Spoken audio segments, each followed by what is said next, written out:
Je t'en prie. Je sais que tu peux y arriver sans souci.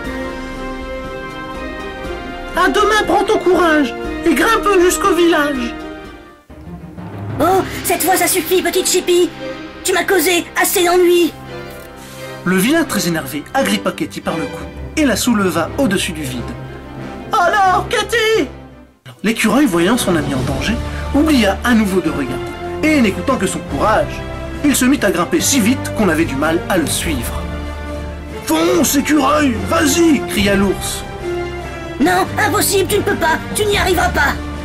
Le vilain claqua des doigts, mais toute sa bande était déjà occupée à combattre l'ami ours, qui ne les laissait pas approcher de l'écureuil. Ah, ce n'est pas vrai, tu n'as pas le droit, tu n'es qu'un écureuil de terrier. C'est moi qui décide si tu peux grimper ou pas. Puis, d'un geste, il jeta Katy dans le vide. « Non, Katy, sapristi !»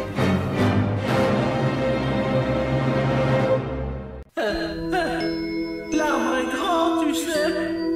Comment feras-tu pour y grimper? Écureuil, calme-toi. Il ne doit pas être si haut que ça. Hé, comment feras-tu si tu glisses et que tu tombes? Je ne m'en fais pas. Je sais que tu me rattraperas. L'écureuil plongea à son tour pour la rattraper. Alors qu'ils plongeaient tous deux dans le vide, il se passa une chose que l'écureuil lui-même ne soupçonnait pas. Écartant les bras et les jambes, il se mit alors à planer dans les airs en direction de Katy. « Sapristi! Mais qu'est-ce donc que ceci ?» « Eh oui, écureuil, tu n'es pas seulement, tu es bien plus un écureuil volant, » murmura Cahuète. Planant à toute vitesse, il rattrapa Katy au vol et atterrit en douceur devant le vilain. « Tu vois, écureuil, je savais que tu me rattraperais. Ah, j'ai été idiot d'avoir peur tout ce temps. Je comprends maintenant comment j'ai pu survivre en tombant. En vérité, je suis un écureuil volant. » Non, non, impossible. Tu étais une parfaite cible. Dis-moi de qui va-t-on se moquer à présent? Maintenant que toi, tu es l'écureuil volant. Déstabilisé, le vilain commença à reculer de plus en plus. Il recula même trop et glissa sur le rebord du village et tomba dans le vide. N'écoutant que son courage, Katy sauta pour le rattraper, suivi de l'écureuil. Cahuète fit scintiller ses yeux brillants et tandis qu'elle chutait, Katy se mit à briller. Elle brillait si fort qu'elle aveugla tout le monde. Quand la lumière s'estompa, Katy n'était plus un petit chien, mais un écureuil volant. Elle put rattraper le vilain et le déposa au pied de l'arbre. Encore sous le choc, le vilain s'était évanoui.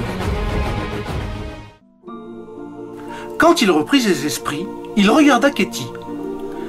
Tu m'as sauvé la vie? Pourquoi as-tu fait ceci? Demanda-t-il. Ce n'est pas parce que tu es un vilain que je peux te regarder tomber et ne faire rien. Je te remercie, petite Chippy.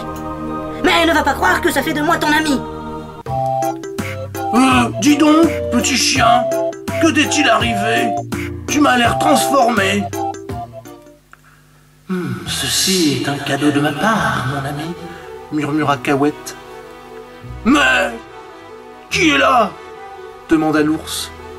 Oh, ne t'inquiète pas, ours, c'est une amie. Comment trouves-tu cette forme que je t'ai donnée?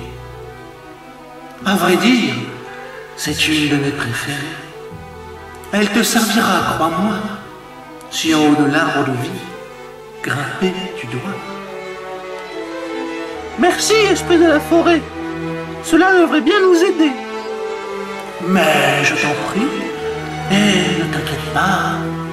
Si tu le souhaites, un chien tu redeviendras. Refais un souhait, et c'est en écureuil que tu te changeras. M'as-tu compris, ma chère amie? Katy ferma alors les yeux et souhaita redevenir un petit chien. Elle se mit alors à briller. Et quand la lumière s'estompa, elle était redevenue un petit chien. Je vois que tu as tout compris. À présent, je dois y aller, mon ami. Mais ne t'inquiète pas, je suis toujours là.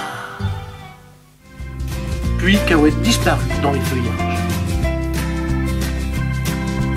Il était temps à présent pour Katy, l'ours et l'écureuil de retourner à l'arbre de vie.